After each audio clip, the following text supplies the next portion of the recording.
Check out Tim Johnson's trophy-grabbing Mazda RX-2. Folks are not big car people at all, you know. It's a car in A to B, and the only real reason I got into cars is my brother bought a Tommy Mack and an Evo, and yeah, after that I was just hooked, eh?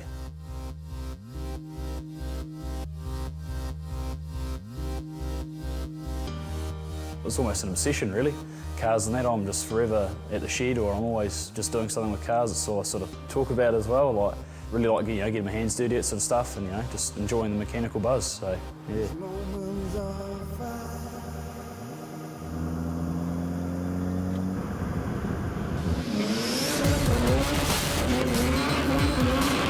Oh, when I got it, it was yeah, it was done. Most people would say it was done. Yeah, the interior. The previous owner, Chad, made a magnificent job on the interior. The paint was good, it's a nice, different colour, you know, it was nice and straight. I didn't really mean to get in the project that much, but I thought I'd just start it off with, take the motor out, Bridgeport it, whatever, and, you know, rebuild the gearbox, and the diff was all pretty shot. So I suddenly got the motor back, looking nice, all colour-coded and everything, all the cap screws, and I just can't stop there, and yeah, just went out of control.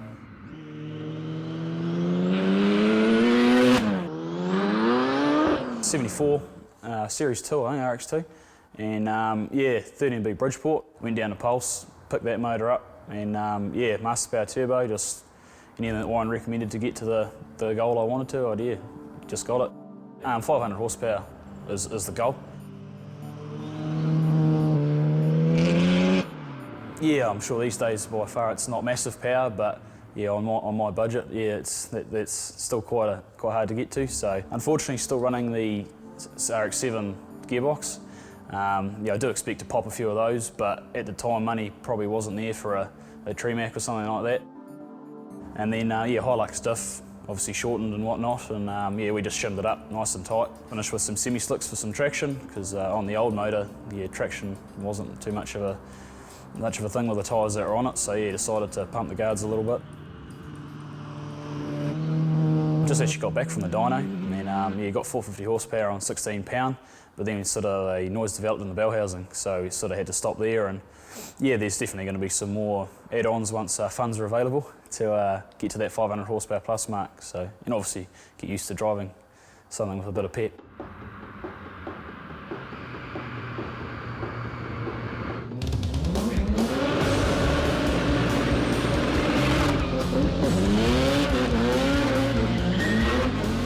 Yeah, I could probably say I'm going to be pretty good finger nail painter, because yeah, just the touch-up painters quite often out there. Yeah, every bolt head under there is all painted before I put it in, and then just always touched up after I've used it and stuff like that. Yeah, just as I said, just got out of control, and it's all stainless, everything. Yeah, it's sort of just that bling factor, you know. Yeah, the exhaust.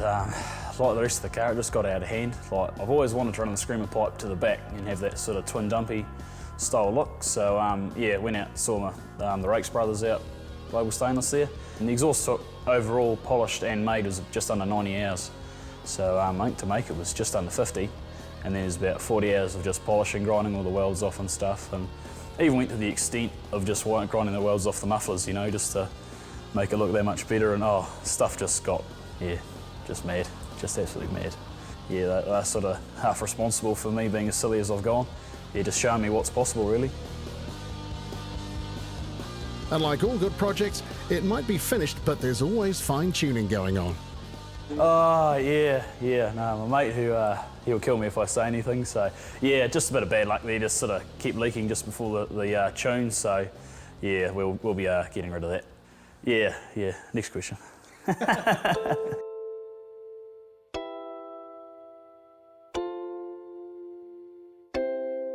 I see a few comments, you know, on the internet, sort of, "This fella won't drive that." Nah, it's not like that at all. I'll be definitely driving it, you know. I don't build something like that and just to have it sitting in the shed, you know. So, admittedly, like, I won't be looking for roadworks or anything silly like that, but yeah, no, it's definitely going to be driven.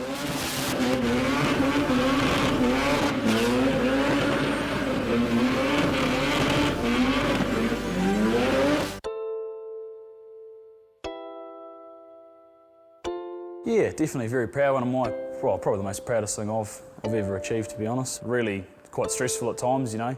Blood, sweat and tears are all there. So next still get the odd comment from people, you know, but no, I think it's fair to say I've put my own touch on it, you know. Obviously credit does go to Chad with the choice of colour and that, you know, it's great colour and the interior is just bloody awesome, so yeah. But no, I think I've definitely put my mark on it, so yeah, I'm pretty sure I can say it's mine. Yeah.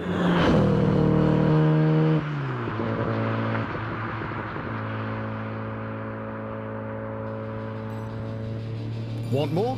Jump onto themotorhood.com to check out the RX2's full feature.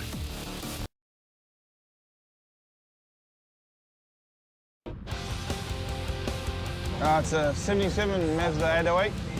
It's running a Coen Brothers Racing 20V Bridgeport turbo. Yeah, something different.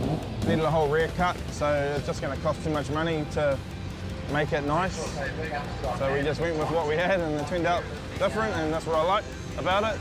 I didn't want another shiny Mazda with Simmons. Yeah, it's 750 on just over 20 pound of boost, but you couldn't get a proper reading on the dyno because it's turning the tyres. So we've got a reading up to 6,000 RPM, but still got another 2,500, 3,000 RPM to go, and probably a bit more boost, so we'll try again another day. We did one lap yesterday and nearly lost it, so hopefully the track dries out again today and we have another crack. There's not much else to it, it's all just big turbo, big motor and big box and big dips. That drives you, it goes where it wants to go. I'm Michael, this is my 1978 Toyota Corolla K30 with a 3S GTE in it out of 2002 Caldina station wagons. It's actually a totally stock standard motor, just with a bolt-on turbo intercooler ECU. They come out four-wheel drive, so it's all been changed to rear-wheel drive with a super box in it, Hilux diff, and yeah, it's pumping out just over 300 kilowatts in the wheels. It pretty much drives itself, really. You just got to feed it the fat and yeah, it's mint.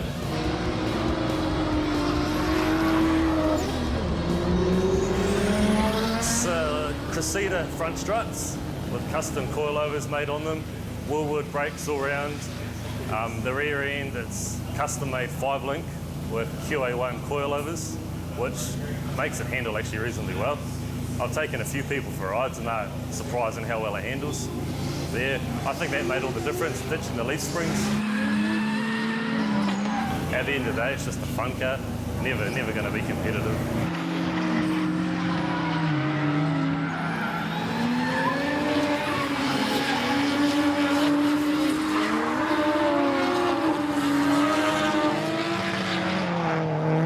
I've always liked my older cars, chrome bumpers, metal panels.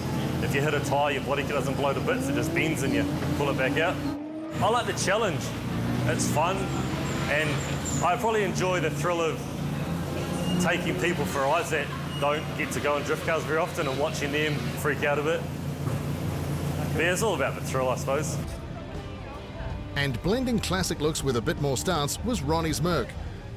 I have the car about 3.5 years now. When I bought it, it's not quite drivable, so I've just done a lot of maintenance on it. Took me probably about a year to rebuild the whole thing and fix a lot of rust. But yeah, now it's my daily. Surprisingly, it's the most reliable daily I've ever owned in my life. And it's just, other than guzzle gas, it's a great car, I love it. So yeah, I'm trying, go with a little bit of the stance look, but I still love the classic look. It's fit into like a classic car, beach hop, it's still a classic car, 74, and it's German, so the American muscle hate it. And also it fit in with the stunt scenes, when you go to like the new shows and stuff, so I love the car. Just go for more lows, low and slow. It's time to check out this week's Mount Shop feature car. Meet David Arthur's 1969 Toyota Crown, a Japanese coupe with a good dose of US influence. What the hell is that? Is it a Crown? I'd say, oh, it's a Toyota Crown. That's not a Toyota. Oh, isn't it? Oh, okay. All these years I thought it was. Yeah, I got that a lot.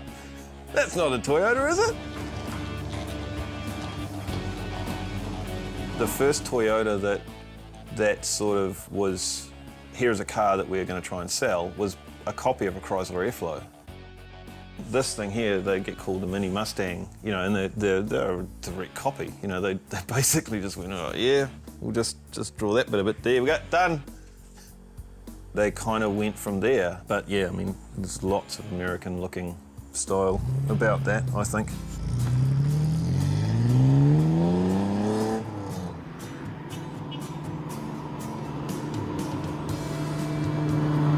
My first car was an MS-75, which is a model after this one, and I've had lots of them. I didn't even know this shaped crown existed for years, and then I saw one, and I was like, wow. And I never thought I'd ever own one. It was advertised on Trade Me. I was like, sold. Yep. Drove to Masterton, bought it.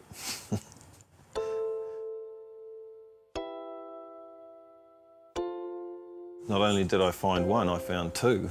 There was another ad on Trade Me for an old Datsun, and I saw in one of the photos there's just a tiny little corner of a car in the background, and I was like, oh, I think that's a coupe. That's got to be a coupe. And I rang the guy, and yeah, it was, and yeah, he wanted to sell it, so I bought it, and it was a million times better than the one I had. So it was complete. It had all the bits, like all the stainless trim. The dash was there.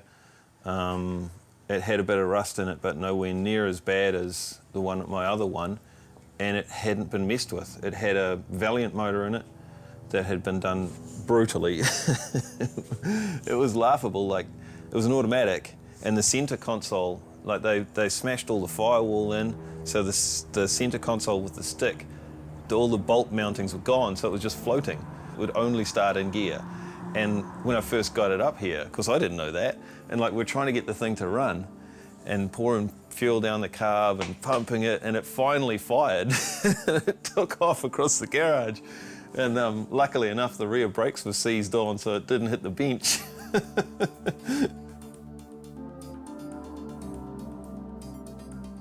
That motor came out of the first one I had, and I was like, well, you're gonna do that thing. You're gonna do that Toyota M Series thing where you blow your head gasket and, you know, at some really awful, inopportune moment.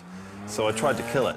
I valve bounced the crap out of it. I drove it, just screamed it, just treated it awfully, and it wouldn't die. I was like, okay, well, if that's the way you want to play it. So yeah, here we are, and it's still going. While the 4M6 proved hard to kill, the choice of wheels just proved a pain in the neck. I ordered those wheels from the States, and I decided I was going to fit 10s on the back, no matter what, you know. And when they got here and I started sort of figuring out what I had to do to get the wheels to fit, I sort of thought, you idiot. I ended up having to cut the chassis in half, pinched the rails, narrowed the diff, C-notched it, it's mini-tubbed in the boot. Yeah, all the flares in the front and the back are all, you know, I did all those myself. They're not flared from factory, they're really flat, they're just slab-sided, so I had to do all of that just to get the wheels to fit. I find myself in some pretty interesting corners sometimes. Think, how the hell did I end up here? But yeah, you just keep going, and then eventually, hey presto, it's done. I've never owned a car where you can just look in a catalogue and buy a panel, you know, like if you haven't got it, you have to make it. And that's normality for me, and there's no second-hand parts, there's no new, nothing, you know. If you haven't got it, you have to make it.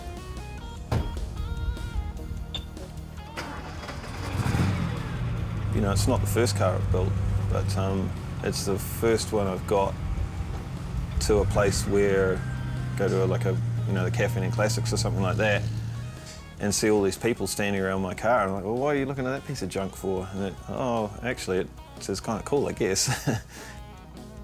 Got some pretty big plans for this car and the other one, and I'm going to build some pretty cool stuff in here. Yeah, I really enjoy it, and I'm not going to stop and just tinker, you know. Want more? Point your browser at themotorhood.com to check out the Crown's full feature. Here at NAC Car Culture, we like to keep you up to speed with what's being pieced together at workshops around the country. And in this episode, Teng Tools sends us to drop in on Graham Smythe's SMS fabrication in Onehunga, where a couple of rotor-powered weapons are being prepped for the track.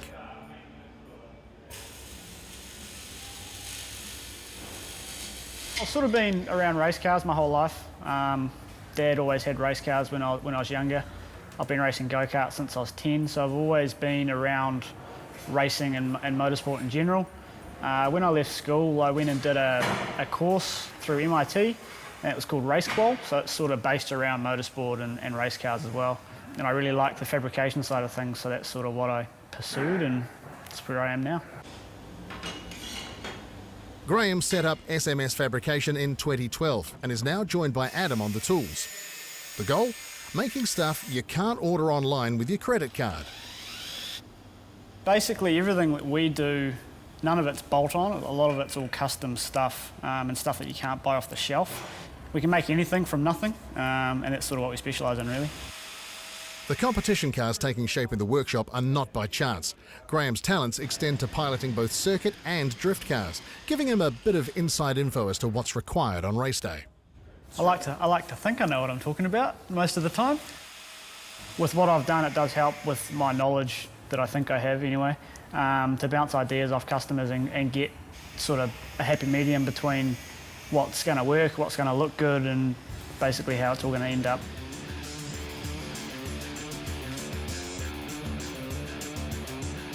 It's a Toyota Aristo. It's sort of based around it's used for drifting, a quad rotor engine in it with a massive turbo.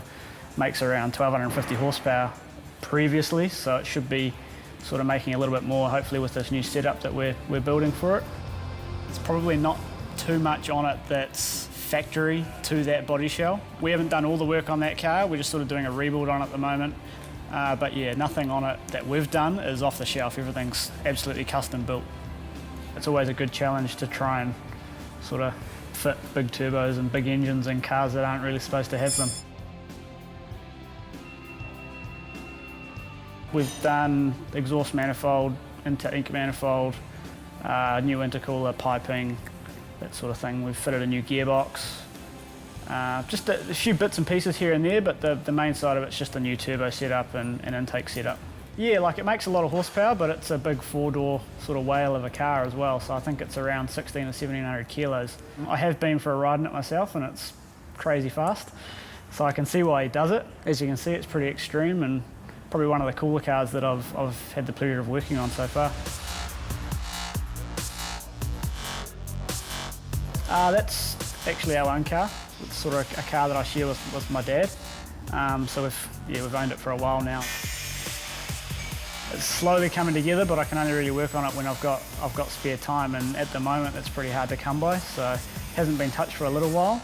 It's probably 80% done, I guess. It's almost ready for paint. So I'll be running that in GD2 when it's finished, or SS2000, depending on what happens at the time that it's actually finished. But yeah, it'll be raced sort of locally in New Zealand in the IRC series and stuff like that once it's actually complete. 13B Bridgeport with quad throttle bodies. It was built in Melbourne by Extreme Rotaries. As far as I know, it's the only one in New Zealand, and it's about 370 horsepower. Got a Modena 6-speed sequential gearbox, a 9-inch diff. It's quite sort of a serious car, but not sort of too serious. It's kind of hard to explain. It's low power, but it's got a lot of good running gear, and it should be relatively quick once it's done, I'm hoping.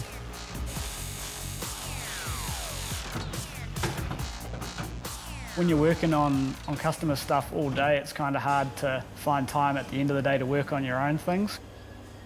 You'll go through patches, you'll get a whole lot of motivation to work on your own stuff, and you'll get a whole lot done, and then you'll be that busy with other stuff that it'll just sort of get pushed to the corner and left for a couple of months, but then you'll get back into it later on and get a whole lot done. So it sort of swings and roundabouts really. But I wouldn't say I get sick of cars. You know, I love cars, so I guess if I was doing this for a job and I didn't like cars, then I'd be doing the wrong thing.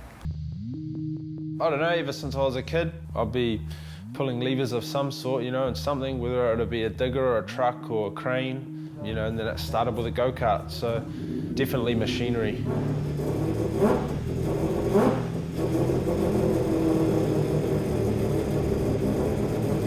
Well, I like the sort of the VIP style type Japanese cars, the Aristo especially. I wanted one, basically. Yeah, that's when it started, I guess.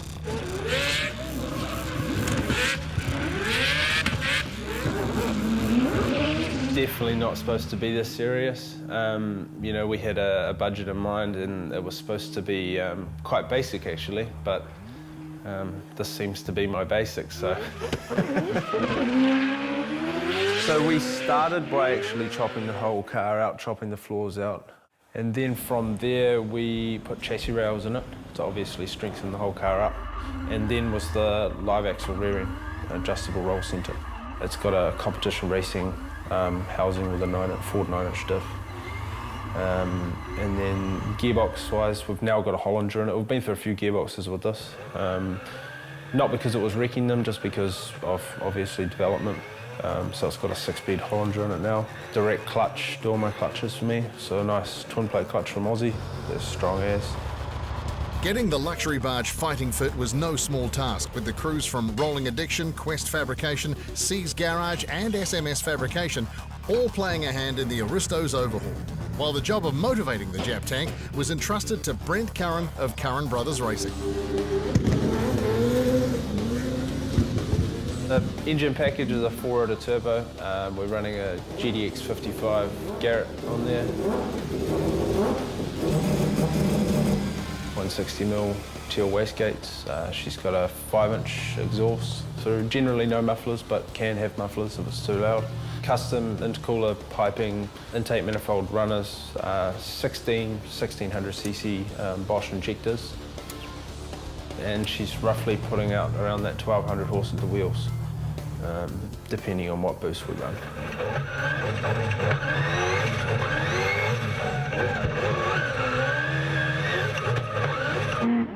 I always knew that I was going to have to be, I don't know, say heavy on the clutch. You know, they're not a V8, but at the same time, you know, if you're prepared to drive it like you stole it all day, every day, it works just fine. We have NOS in it as well too, so I don't actually drive without NOS.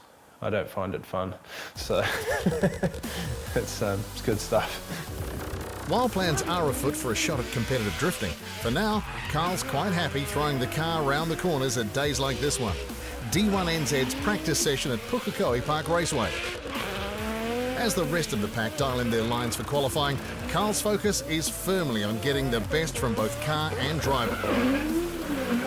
I just try and, I don't know, stay as calm as possible, and I don't think too much. I think if you think too much, you generally end up kooking it, and we don't want that. So, yeah, I just cruise. No rush for nothing, and just in your own time. It generally works fine.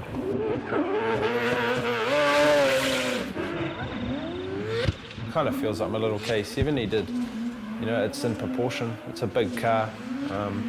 People get all, you know, wowed by the power of it, but the truth of it is it's 1,630 kilos. So, you know, that's it's a big car. It's a big car, and especially when you're moving it that fast. I get a lot of joy out of it, you know.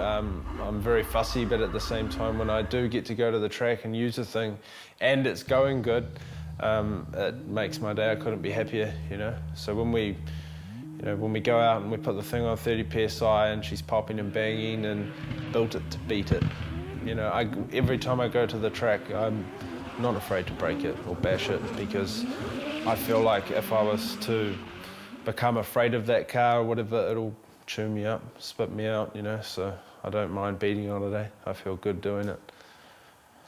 Genuinely. Want to check out more of Carl's slide spec Aristo? Jump onto themotorhood.com. Christchurch's Surfab to get an old school Toyota fix and do garage burnouts naturally. We're a small company based in Christchurch called Surfab. We specialise in mainly old school cars, but we do a bit of everything.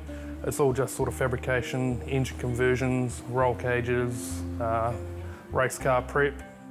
I was never a fan of that whole big chrome wheels sort of thing. I've always liked cars that actually perform rather than look good. And I'm a big believer of if you make a car perform, it ends up looking good as a finished product. Like being low and you put wide wheels on it to get it to handle good, they do end up just looking good from that. It is nice when you do get a job where it is, a SR20 into a Sylvia, where it's made for that car, and you can go to a catalogue and you can buy parts that bolt on and it all just goes together. But unfortunately, it's not what we sort of specialise in. So we, everything's pretty custom. So you end up spending a bit of time just, even just standing there looking at something, trying to figure it out. It's an RA28 Celica.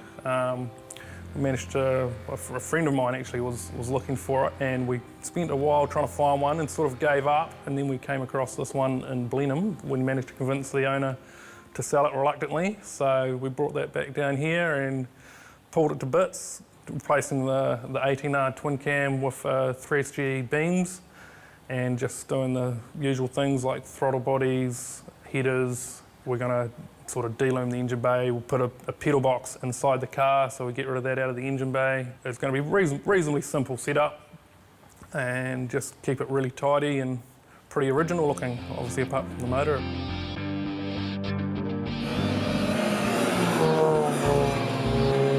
Surfab has had a hand in a number of local cars, including Dan's Beams-powered KE70, a British touring car championship-inspired Corolla that you'll see a whole lot more of in a couple of episodes' time.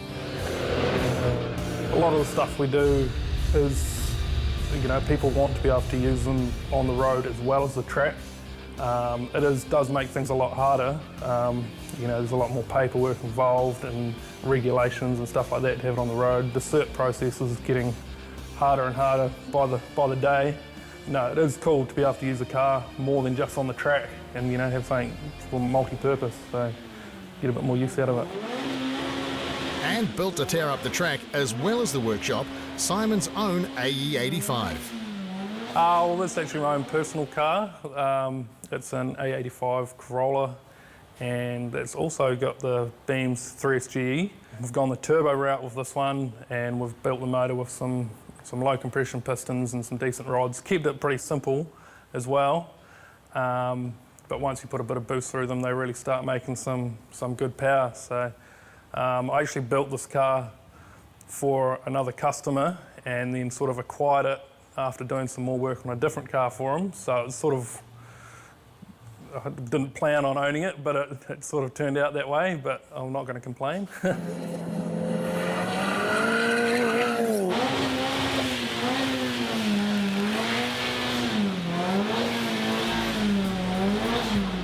I'd sort of see it as a bit of a lifestyle almost. It's because I live above the workshop with my partner and our wee dog.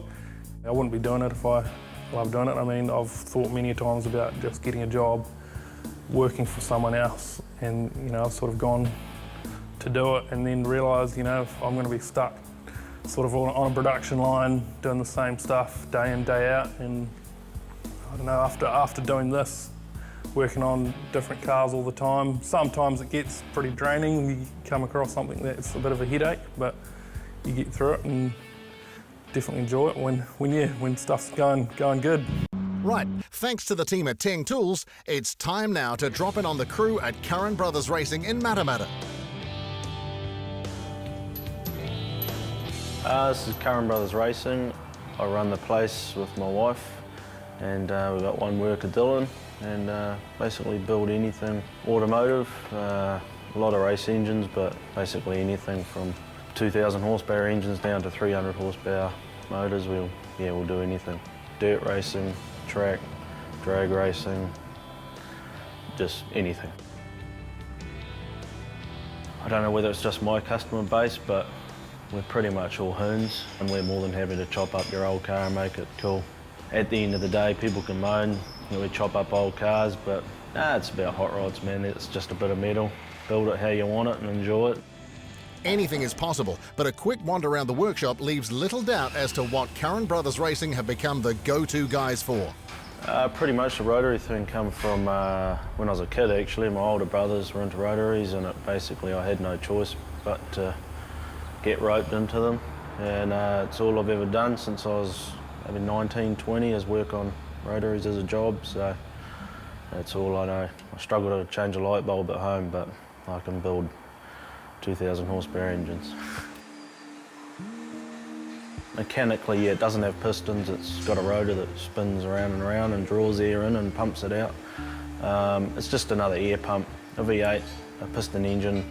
They're just an air pump. It's about moving air efficiently and making horsepower, and a rotor is exactly the same. All motors tune the same. You do the same thing. You put air and fuel in and you burn the stuff. You know, it really is that sort of simple as a base. You know, obviously when it comes to optimising power, you do things a little bit differently, but ultimately it's the same. Mazda's rotary engine copped a bit of a bad rep in its earlier days. Squeezing a heap of power from the little power plant was never the problem, but doing that long term was a little more hit and miss. It's only recently in the last maybe 5 or 6 years they've become reliable.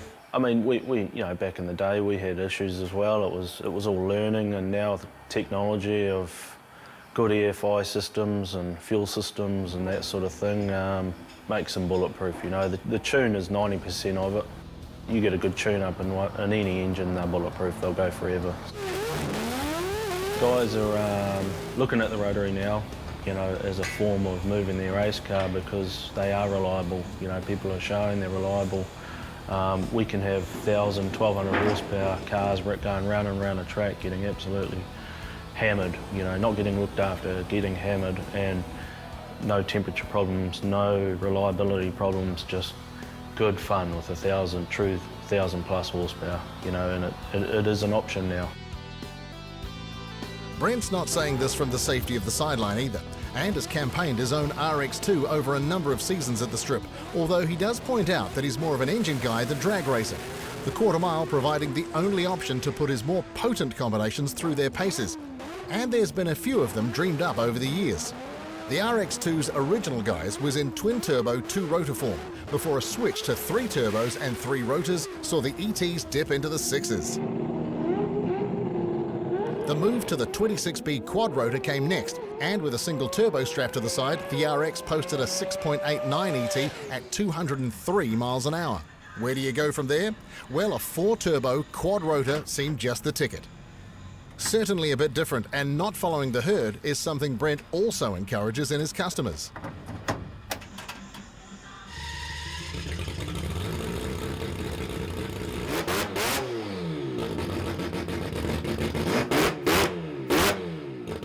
They are hot rods. Like my car, for instance, it's an oddball motor with an automatic behind it with 4 turbos on it. You know, it's just in an old school car running 6s. It's just do what you want. We'll build it. It's easy. You know, they all work. It's just again moving air. And some people will say can't do this, can't do that, but I haven't come across something you can't do yet. You know, it might not have the optimum performance, but these cars, who cares? You know, it's not all about performance. They're hot rods. It's just enjoying something you build, and yeah, it's just have some fun with them, you know. And plenty of others were out there putting the RX in 4 and rotor, including NAC Car Culture Season 1 stars Tim and his immaculate RX2. The sedan's still doing everything Tim's heavy right foot asks of it. Special guests on New Zealand soil were in the form of a couple of Aussie invaders, including John's jaw-dropping RX3, an elite-level build that's taken on the traditional Australian powerhouses of Holden and Ford and beaten them at their own game, claiming the titles of both Summernats Grand Champion and MotorX Grand Master. These 2 awards are as good as it gets in the world of Australian show cars. Yeah, no, this is the second show we've had in New Zealand, so yeah, it's been the second time as I brought us over here, so yeah, I was lucky that I'm on holidays with my car. It's a Mazda RX-3. It's highly modified from pretty much front to back.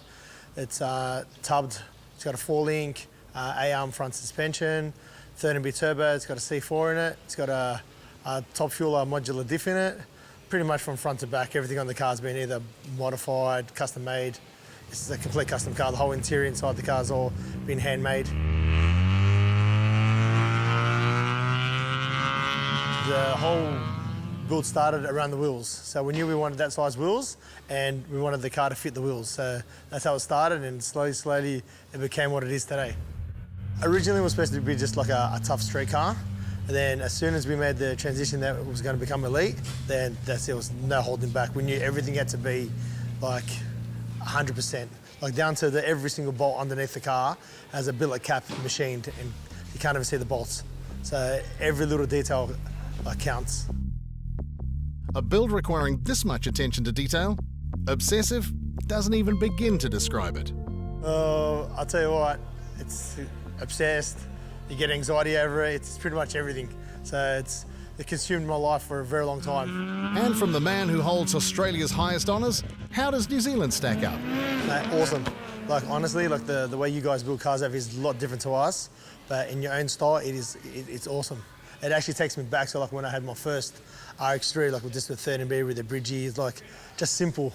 Where us guys now, I think we're getting to the point where we're trying to think outside the box, and the things that we're doing it's actually becoming a little bit crazy.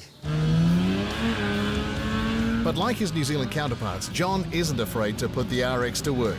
Well, I've unveiled the car probably about 2 years ago, and after I unveiled it, took it to Summer Nats, and between Summer Nats and when I won MotorX, I've been driving the car. The car's probably got maybe 600-700 Ks on it.